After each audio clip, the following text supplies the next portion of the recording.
मनुष्य प्राणी इस संसार पर जन्म लेने के बाद वो नियम और मर्यादाएं और व्रति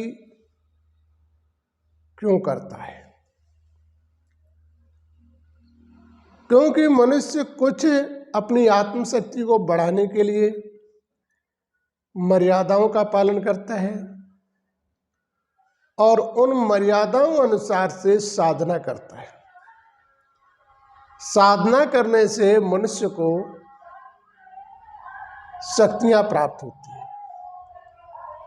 इस आत्मशक्ति को प्राप्त करने के लिए वो देवताओं के मंदिर में जाता है, देवियों के मंदिर में जाता है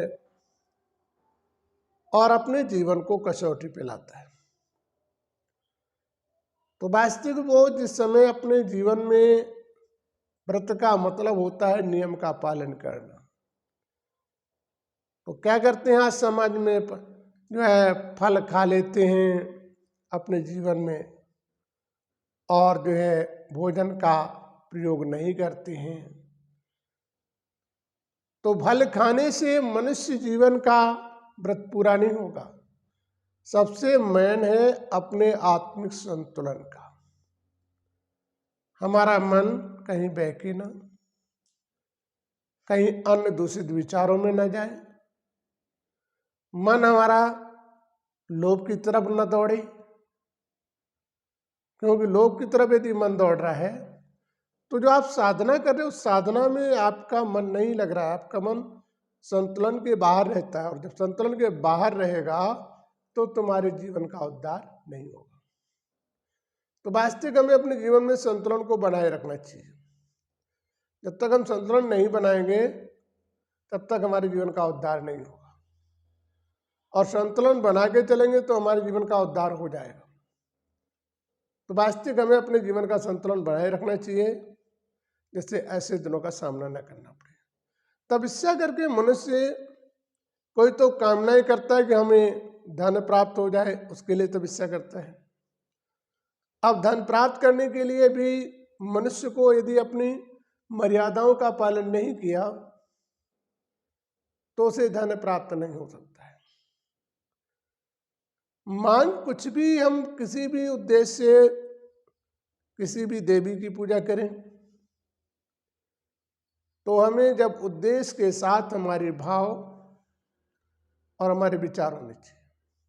जब भी मनुष्य उद्देश्य लेके चलता है तो उसके सामने अनेक परिस्थितियां आती हैं और परिस्थितियों में यदि वो अपने जीवन को परिस्थितियों से दूर रखकर अपने नियम का पालन करता है तो उसे शक्तियां प्राप्त होती हैं। उन शक्तियों द्वारा वो अपने उसको कुछ भी कार्य करने की क्षमताएं होती हैं। तो जो है तपस्या का मतलब ही एक होता है कि मन एकाग्र होकर चाहे भगवान की याद करो चाहे देवियों की याद करो, लेकिन मन एकाग्र होकर उनके चिंतन में हम अपनी सामग्री हवन आहुति जो भी चढ़ाते हैं उसे कायदे से दिल से चढ़ाएं और जीवन में अपनी व्यवस्था का भी सही पालन करें। लोगों के प्रति ईर्ष्या ना हो, लोगों के प्रति विचार ना हो, किसी के लिए चिंतन न चले, क्योंकि चिंतन तपस्या में किसी भी प्रकार का चलता है तो तुम्हें सफलता नहीं मिलती है। यही हमारे जीवन में भाई बहनों के साथ होता है कि वो व्रत 9 दिन रहते हैं, उसके बाद भी उन्हें जिस उद्देश्य से रहते हैं उद्देश्य पूर्ण नहीं होता है, क्योंकि तुम्हारे विचार भावनाओं का उद्देश्य सही नहीं रहता है, इस कारण से पूर्ण नहीं होता है। कायदे में तो ऐसा वातावरण बनाना चाहिए जहां पर किसी का आना जाना ना हो, आपका एकांत रहना हो, जिससे आपका मन किसी भी प्रकार से बहके ना।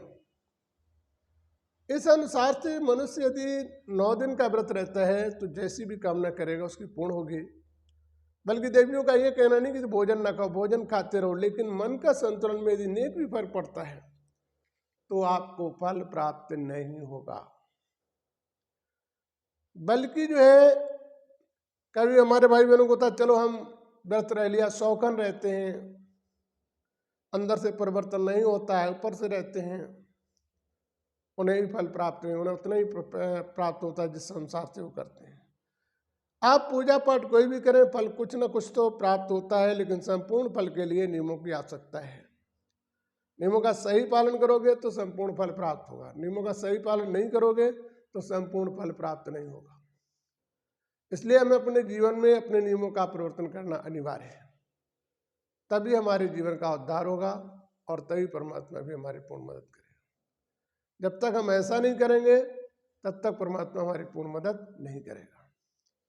तो बदलाव हमें अपने जीवन में कर लेना चाहिए, जिससे ऐसे दिनों का हमें सामना न करना पड़े और परमात्मा भी हमारी पूर्ण मदद कर सके।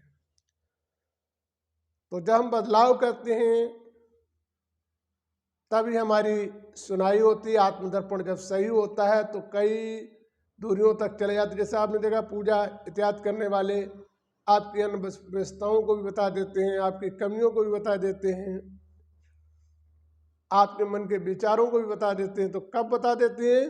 जब वो स्वयं अपने आप में संतुलन बना के रखते हैं।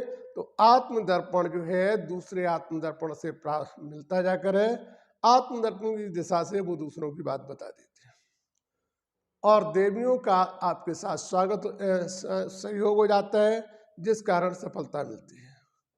तो व्रत रहते समय हमें अपने संतुलन का सही पालन करना चाहिए, नियमों का सही पालन करना चाहिए, भोजन को हमें कायदे से प्रयोग करना चाहिए और साधना के लिए एकाग्र अवस्था होनी चाहिए, मन में कभी बिखराव नहीं होना चाहिए।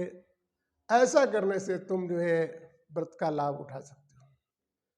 जैसे कि हमारी देवियों ने भी बहुत तपस्या करने के बाद उन्होंने इस योग्यता को प्राप्त किया। उन्होंने भी समाज को ये शिक्षा दी कि हमने भी बगैर परिश्रम के इस स्थल पर नहीं आ पाए, आप लोगों को भी वही स्थल पाने के लिए मेहनत करनी पड़ेगी, तभी आपके कार्यों में सफलता मिलेगी। बगैर मेहनत के मनुष्य का भोजन भी पेट में नहीं जाता है और बगैर मेहनत के आत्म शक्ति का भी परिवर्तन नहीं होता है। इसलिए हमें अपने जीवन की आसक्ति को परिवर्तन करने के लिए हमें अपना बदलाव करना है। जब तक हम बदलाव नहीं करेंगे तब तक हमारे जीवन का उद्धार नहीं होगा। तो परिवर्तन हमारे जीवन का अर्थ है।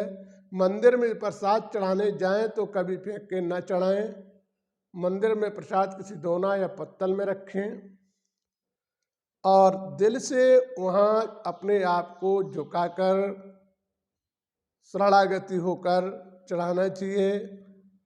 घर से निकले तो हमारा मन जिस देवी के मंदिर में जाना चाहते हैं उसी के ध्यान में जाना चाहिए। मन बहकना नहीं चाहिए, उतावलापन नहीं होना चाहिए। तो श्रद्धा भाव से यदि तुम मंदिर जाओगे तो तुम्हारे जीवन में लाभ मिलेगा, और श्रद्धा भावना यदि तुम्हारी नहीं रही और मंदिर जा रहे हो तो कोई लाभ नहीं मिलेगा। और कभी भी किसी भी मंदिर में जाके प्रसाद फेंक नहीं चढ़ाना यदि तुम्हें दुआएं प्राप्त करनी है। दुआएं प्राप्त करने के लिए हमें यदि कुछ न मिले तो हाथों में स्वीकार करवा देना, वो वहाँ से ही स्वीकार कर लेंगे, लेकिन दिल से स्वीकार कराना और दिल से जो करवाओगे तो तुम्हें सफलता जरूर मिलेगी। अच्छा, जय श्री कृष्ण।